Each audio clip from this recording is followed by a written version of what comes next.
Si vous êtes ici, c'est que vous avez besoin d'un indice pour ce problème. Les fonctions f et g représentées ci-dessous sont périodiques. Représente ces fonctions dans les intervalles demandés.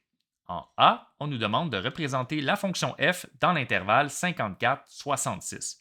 C'est un intervalle qu'on ne voit pas. On devra donc aller chercher des valeurs correspondantes à 54 ou 66 dans le graphique qu'on nous montre. Je vais concentrer mon attention sur la valeur 54, la première valeur de l'intervalle, en déterminant la valeur qui lui correspond. Et à partir de cette valeur, je vais pouvoir tracer la fonction dans l'intervalle 54-66 en répétant le motif de la fonction périodique. Pour ce faire, la première étape, c'est de déterminer la période. Ici, je vais choisir 12 comme fin d'un motif et 2 comme début. 12 moins 2, on obtient 10 comme période. Alors, on va écrire que la période ici, 10 unités.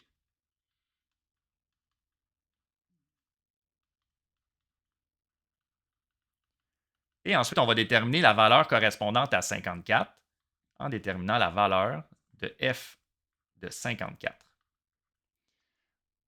Pour ce faire, on détermine combien de cycles complets entrent dans 54 unités.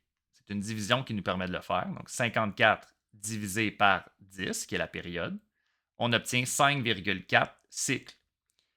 Pour obtenir le nombre de cycles complets, on ne considère que l'entier, qui est 5 ici. Donc, on a ici 5 cycles complets.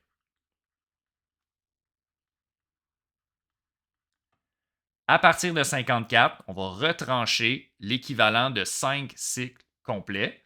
54 moins 5 fois 10 unités, qui donne 50, et on obtient 4. Ce qui veut dire que f de 54 correspond à f de 4. On obtient la même valeur. F de 4, on peut aller lire ça dans le graphique. À x égale 4, on obtient 12 comme valeur, ce qui correspond au début de l'intervalle. Le point 4, 12 est le même qu'à x égale 54. À 54, on va obtenir également une valeur de 12.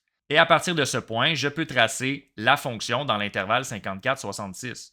Je remarque dans le graphique en haut ici qu'on avance d'une case à l'horizontale. Donc, je vais me rendre ici à l'horizontale. Ensuite, je vais avancer d'une case et descendre de 3 cases. Donc, j'avance de 1, descends de 3. Je vais avancer ensuite de 2 cases pour me rendre à 62. Ensuite, j'avance d'une case et je monte de 3 cases. Et là, je commence à répéter le motif. Donc, il y a un plateau de une case et je termine à 66. À l'aide d'une règle, je peux relier les points, ce qui va correspondre au tracé de la fonction. Et on obtiendra ceci. Donc, pour le premier plateau, la descente, le deuxième plateau, la montée, et finalement, pour compléter le motif, jusqu'à x égale 66. Voilà, c'est ce qui termine la capsule.